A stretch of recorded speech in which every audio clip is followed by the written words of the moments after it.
Good morning and welcome to First Sip by Draft for Upside. I am Brewery Mark, and joining me this morning is Chris Emmerich. How are you, sir? I'm doing great. How are you? Doing good. Trying to battle the cold here. Another snow and ice storm through Michigan. Oh man, it must be rough. Yeah. Trying to dig cars out at 6 in the morning is just fun. um, Yeah, hey, I remember that life. Not about it. yeah, I'm going to move south as soon as I can. That's all there is to it. Don't know if I'm going to come all the way down to Florida, but we'll see.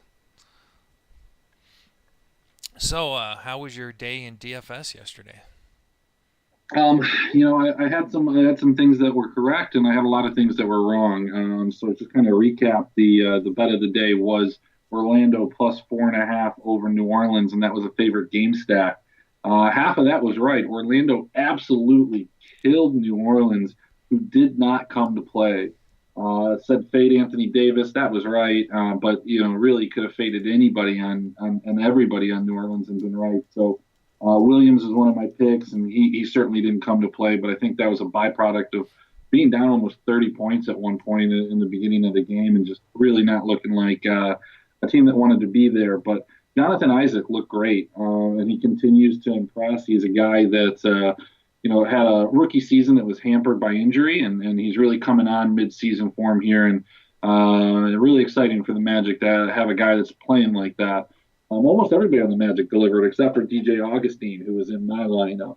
Um, Nikolai Vucevic had a big game. Evan Fournier had a big game. All of the bench players, if you found a way to get Wes Iwundu or Isaac Briscoe into your lineup, you were pretty happy. Beyond that, the big game yesterday that attracted a lot of attention was the Lakers and the Hawks, and a lot of people were game stacking that, and it looked like it was going to be um, a pretty good game to game stack. However, a lot of guys just barely missed value or hit it towards the end.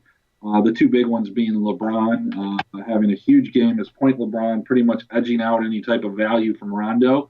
And then Trey Williams having a big game. These were guys that I wanted to get into my lineup earlier in the day. I just didn't process or put it together because I'm not spending a ton of time on NBA as I've told you guys the last couple of weeks in terms of putting together more than one lineup. The other big thing was Mike Conley was ruled out. I put it out on our Facebook, which bumped up Delian Wright.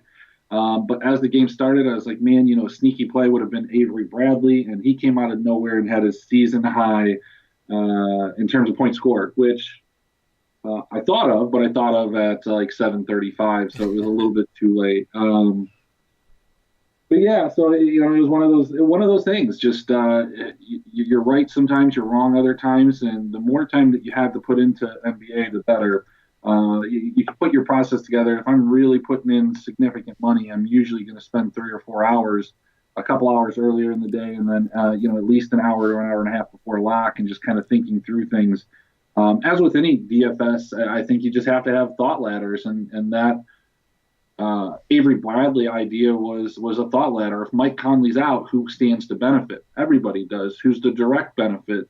Obviously, the guy that's going to be playing for him, which is Delian Wright, but Avery Bradley's a talented guy that's been playing really poorly the last 2 years as a new addition to Memphis. What if he gets the ball in his hands a lot? What if he takes a lot of shots, and what if he's lights out? Well, in that case, you're going to get a super low-owned guy at a minimum price, so no real investment that can win you a GPP, and those are the types of thought processes that you have to have. So chalk it up as a loss because that's what it was, but if you started your lineup with Jonathan Isaac and Gordon Hayward as recommended, you were at least starting in a good spot. Well, that's good. Yeah, so I actually had one of my better weeks. It could have been a phenomenal week if I picked the right goalie, but out of nowhere, Arizona just utterly crushed Vegas. Well, So, hey, and I told you guys that is a winning strategy on GPPs, right? Like, yeah. it just what's the opposite of something that's going to happen? And it works in baseball too. It's tough to put those lineups in, though. It feels like you're burning money, and you usually are. Yeah, because I threw in just one lineup last night. I didn't have too much time to differentiate. So I went with Marc-Andre Fleury. In my mind, he was the best bet of the night to win a game. And man, Arizona just lit him up. Vegas could not stop anything. I was totally amazed. But if you listened yesterday to the to us or to the podcast later, I was pushing Toronto, Tampa Bay, Calgary, and they all scored a ton of points. The players I pointed out on the top lines all scored really well. They carried my whole team, and I put one team into cash and a couple of GPPs and cashed in all of them. So not too bad of a day. I made a little bit of a profit. It could have been a huge profit if my goalie hit those GPP. I would have jumped up a few tiers. Yeah, man. Seems like that's kind of just the theme of the week for you. Because I know I was following your lineups and you reviewed it on the show yesterday, but I was sitting in bed 2 nights ago and I was looking and I saw that the Sharks were up 7-2, and I went through all the game logs and I was like, man, this looks like a pretty good indication that Mark did pretty well outside of this goalie. So I don't think he's shipping anything, but I'm thinking he's probably in the green here. Yeah, yeah, and that's exactly it, man. The last few nights, I just can't get that goalie right. Well, what do you got for tonight? Who's your goalie tonight? Yeah, so tonight's a weird one because there's only two games, um, and there's one that's going to be a pretty good game. Is Edmonton at Pittsburgh. Um, Pittsburgh's the heavy favorite. Then you have Vancouver at Anaheim, which they're pretty much dead even, and they're both really crappy teams this year. Anaheim's a slight favorite. I'm gonna have to lean towards Matt Murray for Pittsburgh. And I'll say this too for the listeners: is that make sure he's playing. Right now, he's the projected goalie, but that can change by game time. We won't know until they have their afternoon skate. But that's what I'm leaning towards right now. I think Pittsburgh should take this game.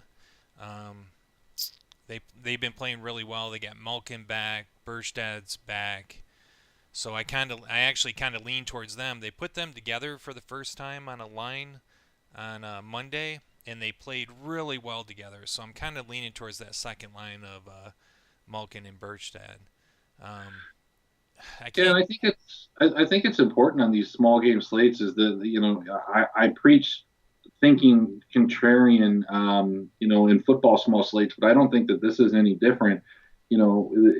Really you can take two lines of thinking. You can look at these guys that are the top end guys, and they're probably where you want to be for cash, but if they're going to have high ownership and they're going to produce, you're going to split, your positions with other people, and they're just like yesterday. There's a probability that they fail. So, do you have any like second or third line guys that you're kind of targeting that give us kind of an edge in the GPPs? Well, actually, what I was gonna say is target Pittsburgh's third line and then target Anaheim's second line. Um, I think Anaheim's the sneaky play here. Vancouver has not looked good, even though Anaheim hasn't looked good. They've made enough changes, and they're kind of playing for pride right now because they're the oldest team in the league, and I think this is their last hurrah to try and make the playoffs. I think they just fired their coach too, right? They they, Yep. they fired the coach, promoted the GM. Yep. I mean, I like that line of thinking. And I would say that even if you're depending on how many lineups you build, like your thought process kind of changes. I wouldn't mind stacking like a Horvat line against Anaheim just in case they come out, super lethargic and just look like they've quit. But sounds like that's probably in your third or fourth option. Am I right? Yeah, exactly. Yeah, I like the. I actually really like the Shore and Kessler line. Um, I don't know. I just have a good feeling about it tonight. Yeah, Um, just these 2 game slates. If one of those guys that's at low ownership just goes off and has a big game, scores 2 or 3 goals, I mean, it's one of those situations that not only can it win you a GPP, but if you don't have the guy, you're not cashing. It's the same in baseball. If somebody goes off for 3 or 4 home runs, in in one of the early games, you can close your laptop, you can go to bed if you have no ownership of them because you ain't making nothing. Yeah, and I don't know how you are with these small slates. If I play them, I tend to do just GPPs on these. Um, it just seems like in cash, everybody's just playing the same thing, and it's going to be, your 50 chance just kind of, I don't know, you're within a couple points. It just doesn't seem to be as good as on the big slates. Yeah, sure. I think the volatility is something that you have to worry about, and I think that's a concern. I think the only time that I would play cash in those type of situations if I just have a really really good feeling, not just about the chalk, but about the other options. I mean, I'll go back to when I was playing hockey a little bit more earlier this year, and the couple games where I was recommending Case from Anaheim pretty strongly, and I mean he went off on those games. So even if he was in a short slate situation, feeling that confident about a guy that I thought was going to be pretty low ownership, I wouldn't have a problem putting him in with some of the chalkier options and 50-50s and heads up, just because I would think that I'd have that huge advantage there. So Hmm. those are the only times I'd pick cash in a small slate. Yeah, another line I like really quick is Vancouver's second line, uh, Levo and Peterson. Now, the reason I like this is because they all play on the first power play unit, and Anaheim is one of the leaders in penalties this year, so they should get a lot of time on the power play. Okay. So just kind of one of those contrarian ones if you want to throw a GPP out there. Yeah, and I mean, I think this is also a good slate to kind of practice contrarian thinking and going low stakes, but maybe entering in a bunch of different lineups and just kind of seeing how they work out together and riding that 25 cent per lineup wave and multi entering. Right. Okay, so this is First Sip by Draft for Upside. We're broadcasting live on LennyMelnickSports.com, the Legends Sports Networks. We're brought to you by I'mABeerHound.com. And hey, why don't we roll into some NBA talk? What do you got for us today?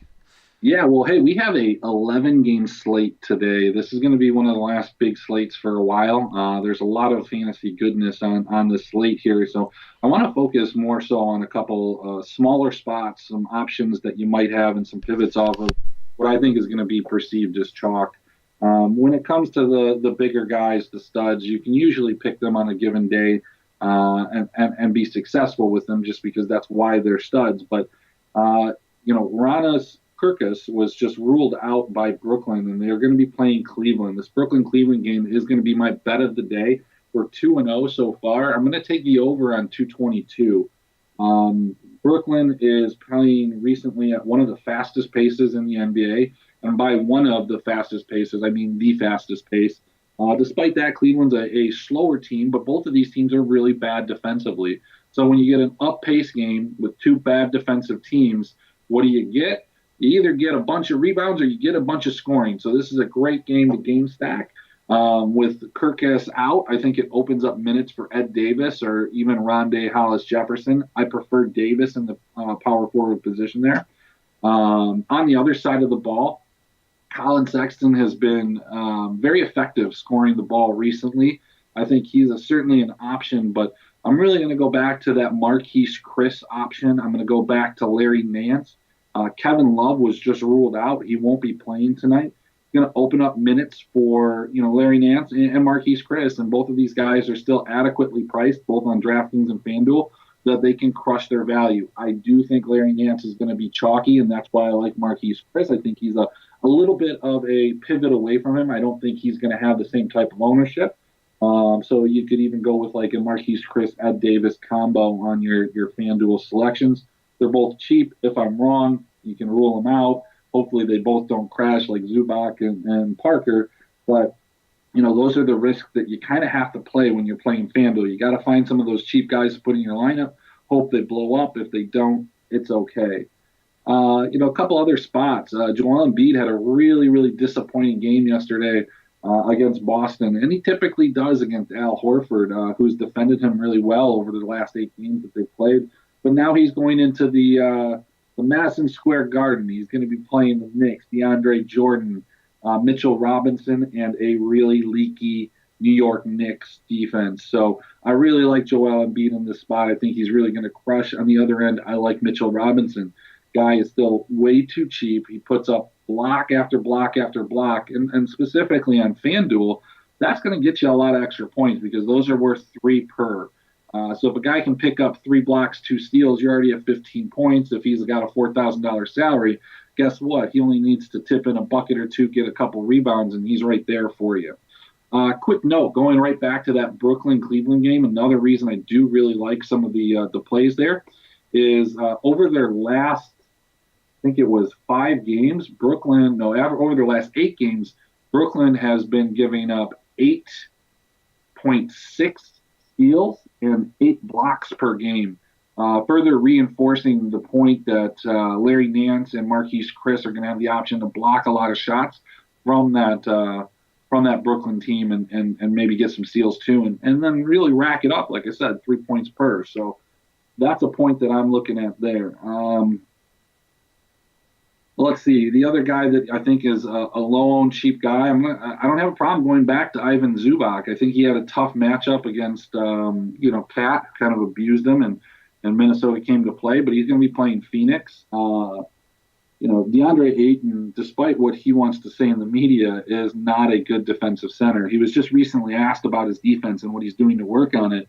And he said, I don't have a lot of weaknesses, and so you guys are just trying to pick out something. I don't think I'm bad at defense.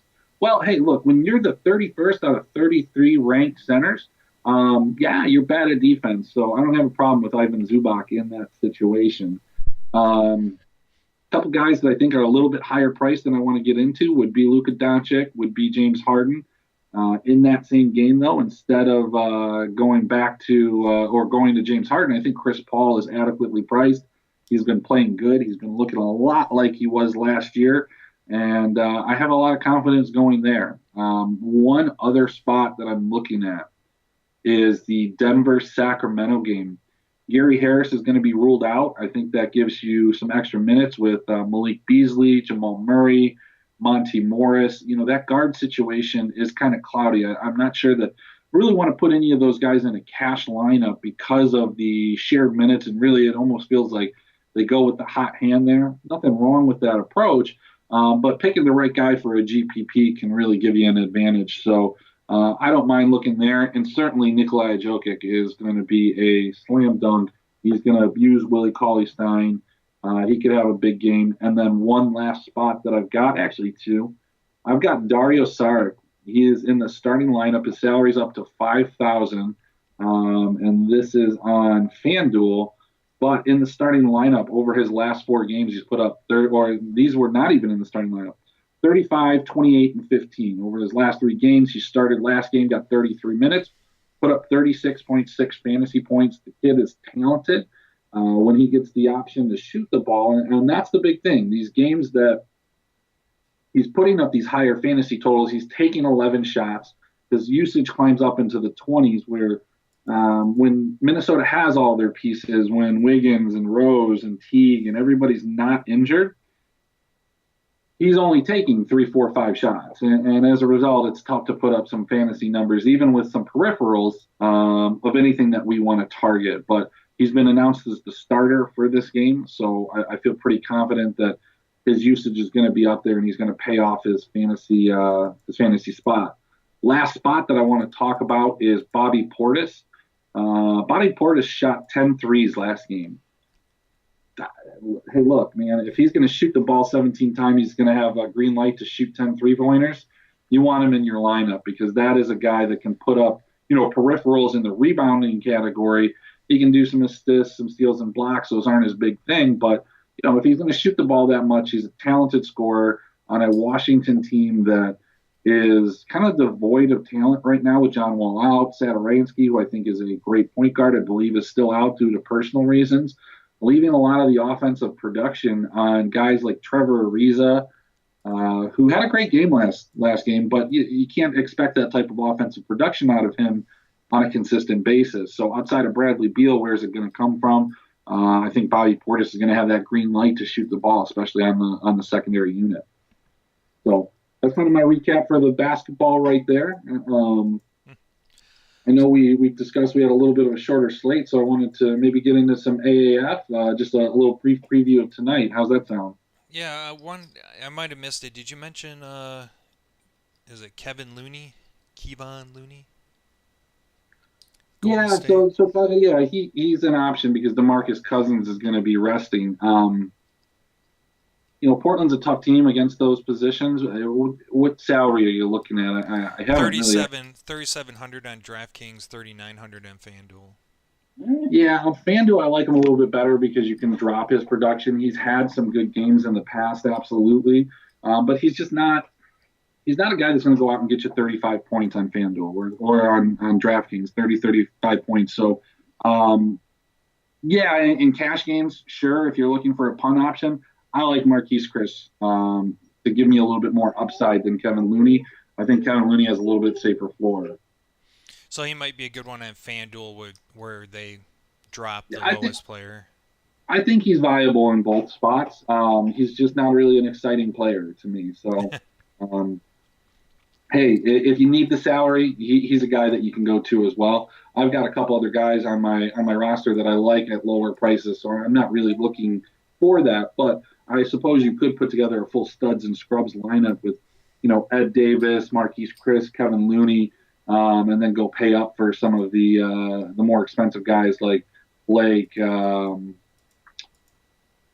Blake Harden, Paul, all those guys. Okay. All right. Giannis, Speed. Before we move on to AAF here, tonight Draft for Upside broadcasts our weekly 2-hour show from 7 to 9. We're gonna go in depth on probably AAF, and we also go in depth on PGA tonight. Um, so, my recommendations are going to be like Martin Laird, Adam Scott, Paul Casey, CH3. But tune in tonight, 7 o'clock, and we'll go into detail of why I've made those picks. We'll also have Adam White on, our PGA expert. He will break down the entire PGA slate for this weekend. Okay, so you wanted to talk some AAF. Yeah, so I think over at Fanball, there's some really nice contests going on. I mean, there's still smaller stakes. There's a nice free roll here. Right now, it's got 154 people in it. Top prize is $50, but it kind of wets your whistle in terms of what's available. There's also a $300 top prize for a $10 entry tournament. So they've ramped it up from last week. Last week was pretty soft. I think that now that we have some data, I have some pretty hot takes here because there's some context that needs to be played out in terms of what we saw. Like, is this team really that good, or did the team that they played, are they really that bad? So, No, the quarterback. when is kickoff? Is it Saturday they play? Saturday at 2 o'clock, there's a game. I believe there's one at 8, and then Sunday at 4 and 8. So they've broken them all up. You have the opportunity to watch all the games. If you don't have that opportunity and you still want to play DFS, don't worry. I'll be watching all the games for you, getting you that info, and giving you kind of the intake or in-depth rundown, on the show weekly as well as the articles. So you can expect some rankings up tomorrow. I think my DFS recap from last week should be up now or maybe right after the show. Yeah, soon after the show. But yeah, I've got some hot takes. I'll tell you one right here.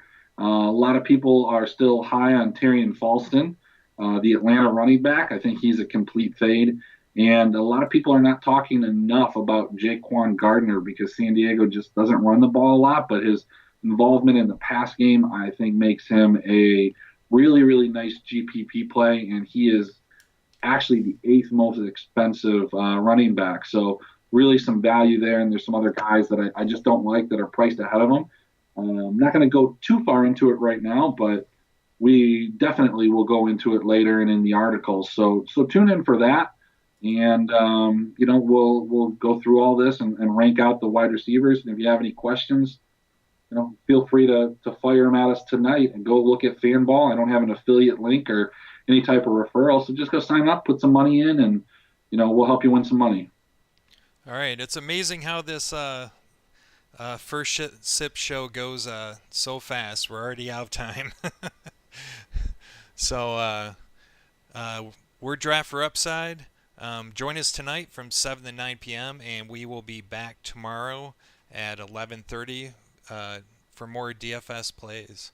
And we'll see you tomorrow.